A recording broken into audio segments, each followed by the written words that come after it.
Join Sid for this edition of It's Supernatural.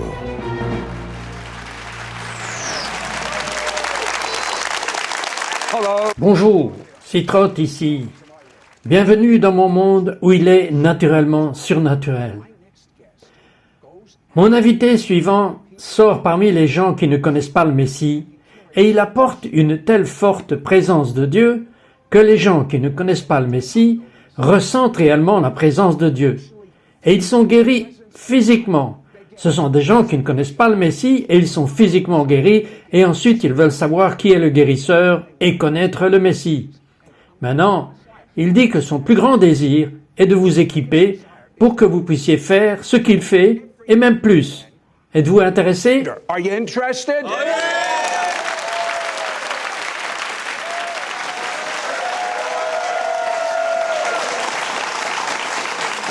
Robbie Dawkins a eu un moment décisif dans la vie à 9 ans. Et je crois que cela pourrait très bien être un moment décisif de votre vie. Vous voyez, ses parents étaient pasteurs. Et ils avaient à cœur les jeunes enfants qui étaient drogués, les toxicomanes. Et ils ont amené un jeune homme qui n'avait nulle part où aller. Mais devinez où ils l'ont mis? Dans votre chambre. Parlez-moi de cela. That's right. Tell me about right beside me in my... Juste à côté de moi, dans ma chambre. Et je ne le recommande pas forcément. Mais oui, mon père avait un énorme cœur pour les gens. Alors il est sorti une nuit et il a trouvé ce jeune homme qui était un héroïnomane et s'était enfui de la maison. Son père le battait tous les jours et c'était juste une horrible situation. Donc il l'a ramené à la maison et l'a aidé à se débarrasser de la drogue. En fait, il n'y avait pas beaucoup de programmes pour les gens comme ça.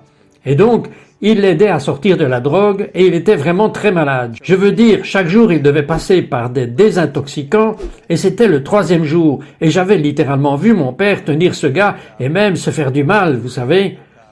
Et vers le 3e jour, je me suis réveillé et il avait le bras levé sur le rebord de la fenêtre. J'avais un rebord de fenêtre très haut dans ma chambre et il regardait dans la cour arrière et son dos me faisait face. Et j'ai sauté en arrière quand je me suis réveillé et je l'ai vu et j'ai dit « Hé, est-ce que ça va ?» Et il se tourna, il me regarda et quand il s'est retourné et qu'il m'a regardé, j'ai vu qu'il avait des larmes qui coulaient sur son visage, des larmes partout sur son t-shirt. J'ai dit « Est-ce que ça va ?» Et il a dit « Robbie, ce matin je me suis réveillé et j'étais vraiment malade et Jésus se tenait au bout de mon lit. Et après que j'ai dit « Qui voudrait de quelqu'un comme moi? Qui voudrait de moi? Tu sais, je suis un raté. » Et je suis tellement malade, et j'ai fait tellement de choses horribles. Et puis Jésus, debout au bout de mon lit, m'a dit, « Je vais te prendre. » Et il s'est levé de son lit et a couru vers lui. Et Jésus a enroulé ses bras autour de lui et a juste commencé à le bercer. Et son père le battait tous les jours et lui avait dit toutes ces choses horribles à son sujet. Et Jésus a commencé à lui chuchoter à l'oreille toutes ces choses qu'il n'avait jamais entendues de son père, des choses encourageantes, des choses d'amour. Et avec ça, il lui a totalement enlevé toutes ses dépendances. Il a même enlevé toutes les choses horribles qu'il avait faites. Et juste en un instant, il a tout emporté. Et il m'a dit, « Il a juste tout pris, Robbie. » Je me suis levé et j'ai couru vers la chambre de mes parents. Et j'ai fait irruption dans la chambre et c'était tôt le matin et je les ai réveillés. Et j'ai fait sursauter mon père et il a pensé, et il a sursauté, il a dit, « Qu'est-ce qu'il a fait ?» Vous savez, il avait pensé que quelque chose m'avait fait peur.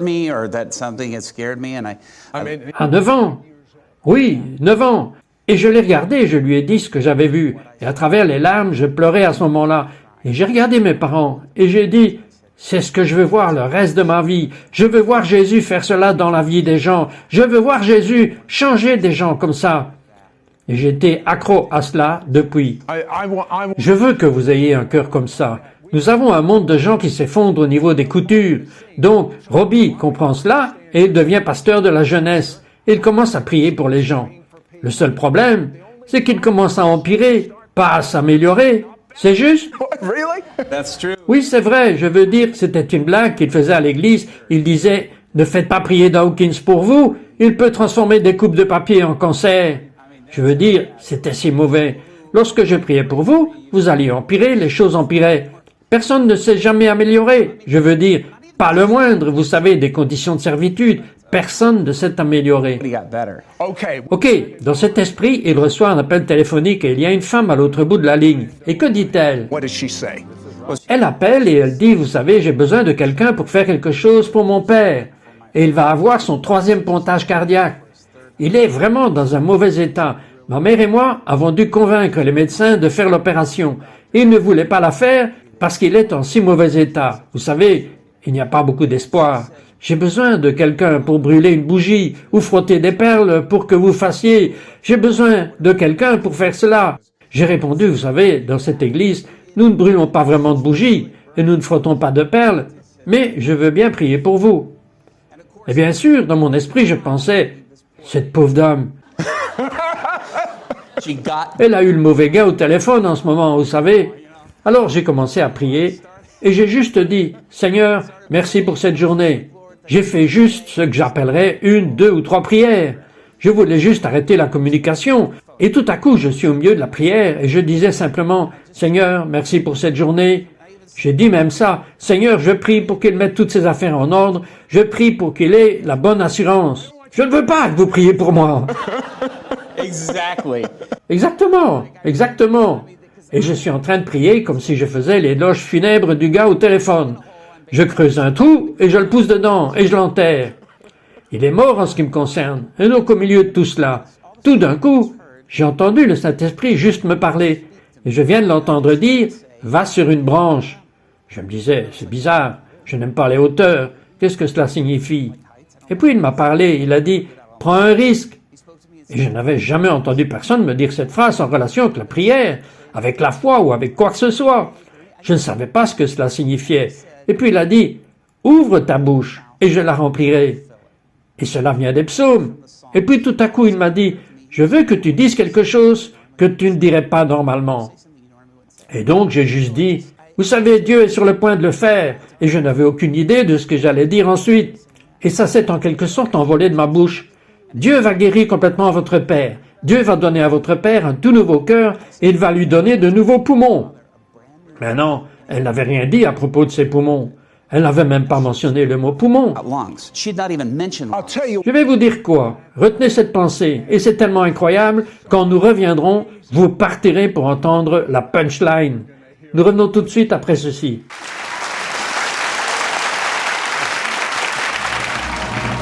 We'll be right back to It's Supernatural.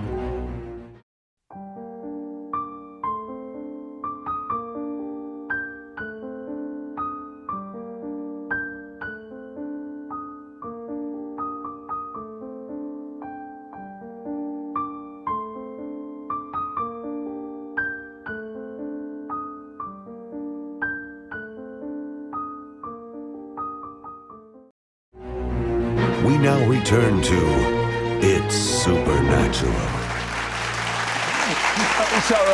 Citron ici avec Robbie Dawkins. Et donc Robbie, vous avez eu un contournement mental. Vous l'avez laissé échapper. Votre père va être guéri et aussi ses poumons vont être guéris. Elle n'avait même pas mentionné les poumons. Après que cela soit sorti de votre bouche, que s'est-il passé? After that came out of your mouth, what happened? Eh bien, vous êtes-vous déjà entendu dire vous-même quelque chose comme « Qu'est-ce que je viens de dire? J'aurais voulu que toutes mes forces tendent les mains et attrapent ces paroles avant qu'elles ne frappent ses oreilles et les tirer vers l'arrière et les avaler, en détruisant toutes les preuves de ce que j'avais dit. Quelque chose d'aussi stupide pour l'ensemble de ma vie. Et donc, la première chose que j'ai dite, « Maintenant, attendez une minute. » J'ai dit, « Vous devez savoir quelque chose. Je ne suis pas guérisseur. » J'ai dit, en fait, c'est probablement une mauvaise chose que j'ai prié pour votre père, parce que chaque personne pour qui je prie n'est jamais guérie.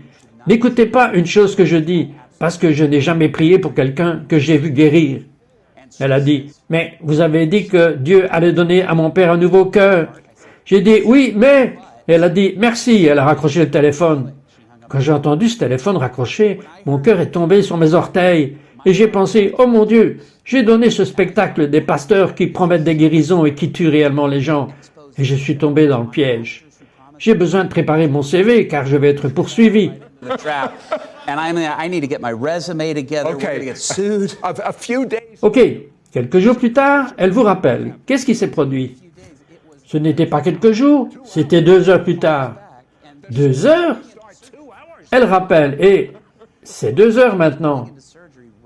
Elle allait en chirurgie juste à ce moment-là. Alors elle rappelle 2 heures plus tard. Et tout ce que j'entends à l'autre extrémité est « Ouh, Ouh, ouh, elle ne pouvait pas parler. Je n'ai pas compris. Et donc je lui ai raccroché au nez. Et puis elle rappelle et elle dit, s'il vous plaît, ne raccrochez pas cette fois-ci. Et je l'ai reconnue, c'était elle, et j'ai pensé, oh mon Dieu, j'ai tué son père. Vous savez, j'ai prié pour lui et il est mort. Il aurait pu probablement survivre au moins un peu. Je suis sérieux, j'étais en panique et j'ai commencé tout de suite à m'excuser. J'ai dit, je suis vraiment désolé. Elle a dit, mais désolé de quoi? Mais votre père est mort, non? Elle dit, non, mon père n'est pas mort, c'est pour cela que je vous appelle. Mais non, personne n'était plus surpris d'entendre cela que moi. Et elle répond, non, c'est la chose, je viens de parler au docteur, et quand le docteur a ouvert la poitrine de mon père, il ne pouvait même pas trouver aucune cicatrice de la chirurgie précédente, sauf la cicatrice à l'extérieur de sa poitrine sur la peau. Voilà le truc, la valve de son cœur avait été remplacée par une valve de porc, et le médecin a dit que c'était complètement disparu. La valve remplacée avait disparu? Oui, la remplaçante avait disparu. Waouh!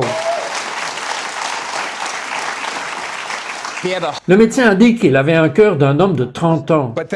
Mais attendez d'entendre la chose suivante. Elle a dit mon père avait un demi-poumon enlevé à cause d'un cancer du poumon. Et quand ils l'ont ouvert, ils l'ont vérifié, le médecin a regardé et il a dit « Je crois que cet homme a un poumon entier ». Ils l'ont vérifié et il avait un poumon entier où il avait un demi-poumon enlevé. Alors quand cela a commencé, quelque chose a commencé en Robbie et il n'est plus le même depuis. Mais la chose qui m'intrigue le plus, Robbie, c'est que j'ai vu des images de cela.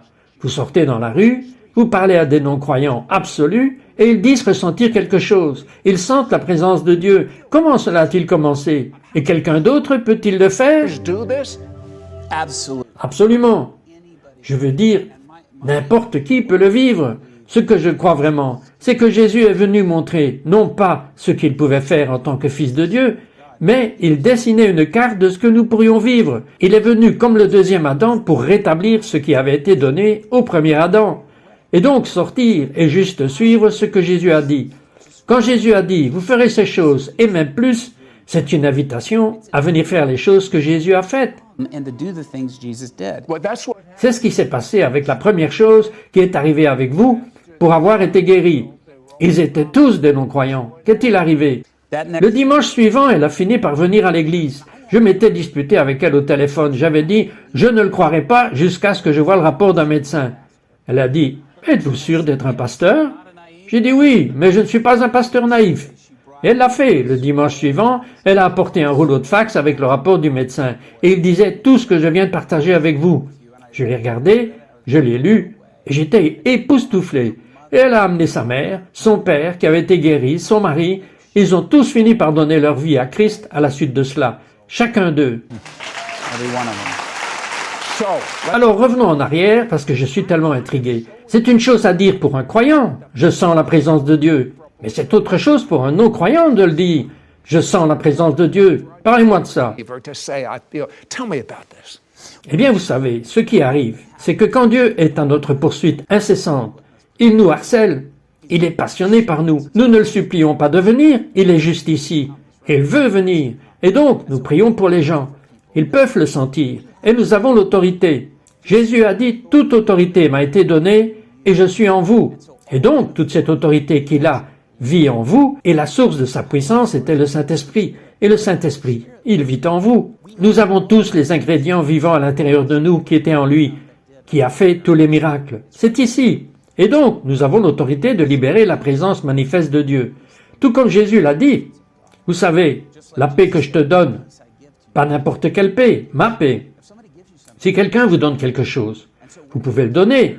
Ainsi, lorsque nous rencontrons et recevons la présence de Dieu pour nous la donner, nous pouvons la libérer. Et tant de fois, je voudrais juste prier pour les gens. Et j'aime surtout les gens qui ne croient tout simplement pas du tout en Dieu. Les gens qui sont athées.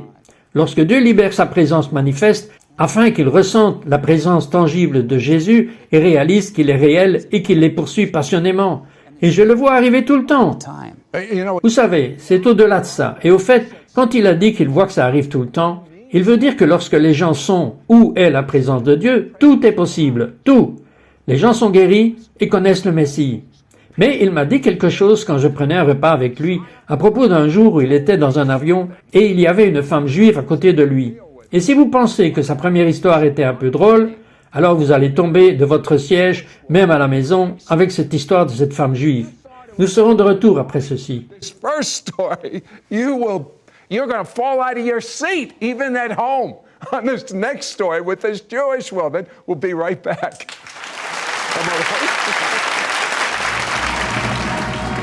We'll be right back to It's Supernatural.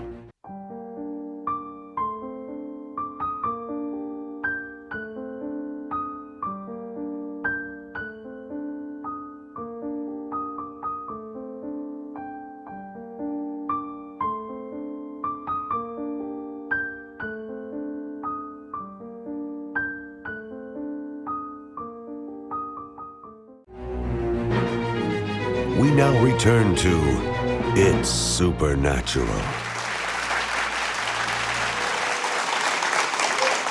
You know what? Vous savez ce que j'aime avec Robbie, c'est que tout ce qu'il peut faire, vous pouvez faire mieux.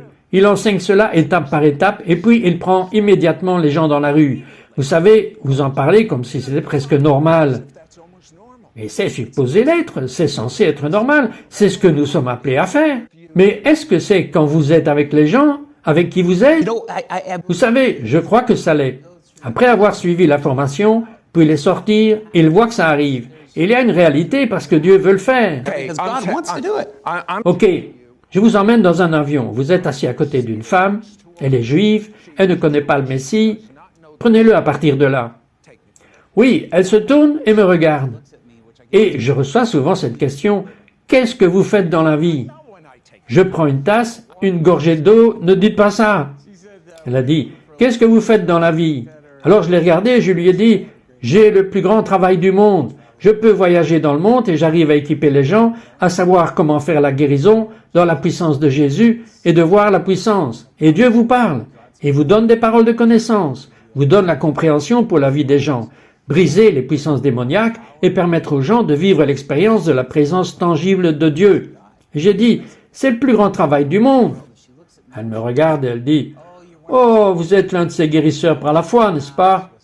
Non, je n'y crois pas. Je suis sûr que vous faites quelque bonne chose pour quelqu'un quelque part, mais je ne crois pas en tout cela. Je suis juive, je vais au temple périodiquement, mais je ne crois en aucune de ces choses. Mais je suis sûr que vous faites quelque chose de bon. Je l'ai regardé. J'ai dit, ok, eh bien je vais vous dire, avez-vous mal maintenant? Elle dit, excusez-moi. J'ai dit, avez-vous mal à l'heure actuelle? En fait, dans la partie médiane de votre dos, vous avez un disque qui dégénère ici et vous souffrez à l'heure actuelle. Comment avez-vous su cela? Ça m'est venu à l'esprit et vous devez y croire quand ça vient et le demander. Tout ce qu'elle pouvait faire, c'est dire non, vous vous trompez. Ok, continuez alors. Alors je l'ai encore dit. Elle a dit non, j'ai un disque bombé là. J'ai dit ok, parfois je me trompe, mais vous souffrez. Elle a dit oui. Et j'ai dit, et c'est vrai là? Elle a dit oui. Et j'ai dit, voici le deal. Vous me laissez prier pour vous? Elle s'appelait Marcy. J'ai dit Marcy, vous me laissez prier pour vous en ce moment? Jésus va complètement guérir votre dos, parce qu'il veut que vous sachiez combien il vous aime et se soucie de vous, et il veut avoir une relation avec vous. J'ai dit, alors, me laisserez-vous prier pour votre dos? Elle a dit, qu'est-ce que je dois faire? J'ai dit, eh bien, trouvez juste où la douleur est la plus forte. Elle a dit, ça fait mal comme ça. J'ai dit, ok, donc, quelle que soit la douleur que vous ressentez là-bas, ça fait 10. Elle dit, ça fait 13. J'ai dit, eh bien, restons avec 10. Alors j'ai dit, je suis sur le point de prier que Jésus va guérir votre dos. Alors j'ai prié, Père, je te remercie pour ton pouvoir de guérison et merci pour Marcy. Mais dans l'autorité du Christ, je commande à ces disques bombés de s'arrêter de gonfler. La douleur s'en va, l'inflammation diminue. En ce moment, je commande à ce dos d'être guéri afin que Marcy sache combien Jésus l'aime et se soucie d'elle et veut une relation avec elle. J'ai dit, maintenant Marcy, vérifiez votre dos. Elle a dit, mais vous ne comprenez pas, cela dure depuis 18 ans. Voudriez-vous juste tester? Et elle arque son dos. J'ai dit, eh bien, elle a dit, c'est un 3. J'ai dit, alors ça s'est effondré de 10 à 3. Elle a dit oui. J'ai dit, puis-je encore prier? Elle a dit oui. Alors j'ai encore prié. J'ai dit exactement la même chose. Et j'ai dit, donnez-moi un chiffre. Et elle a vérifié, elle a dit, je pense que c'est un 0. Laissez-moi sortir. Et donc j'étais assis sur l'allée, je me suis écarté, elle est sortie, elle a mis ses paumes debout à droite, elle se baisse et met ses paumes à plat sur le sol, et elle se tourne autour et regarde tout le monde, et elle dit « Cet homme vient de prier pour mon dos et Jésus vient de guérir mon dos tout de suite. » She reminds me, my Jew- Vous savez, elle me rappelle ma mère juive, qui était la meilleure vendeuse pour moi pour prier pour tous ses amis juifs non sauvés. Et elle n'était même pas croyante. C'est ce à quoi Marcy ressemble. Mais c'est encore mieux, Marcy est sauvée. Les gens dans l'avion ont renouvelé leur vie. Marcy courait de long en large dans l'allée en disant aux gens, « Il va prier pour vous, vous serez guéris.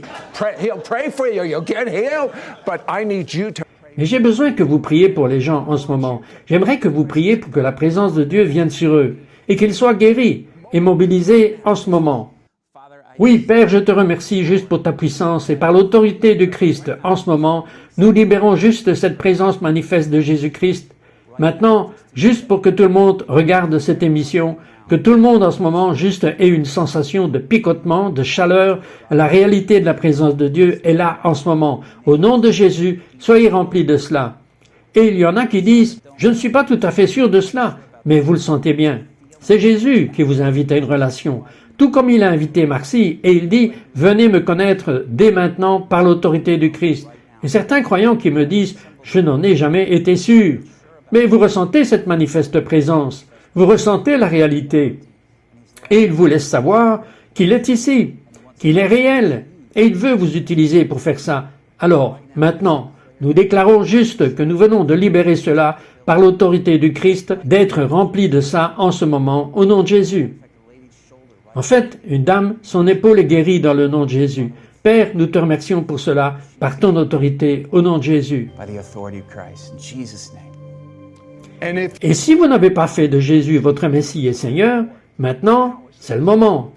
Demandez-lui de pardonner vos péchés, et qu'il soit votre Seigneur, et qu'il vive à l'intérieur de vous. out loud.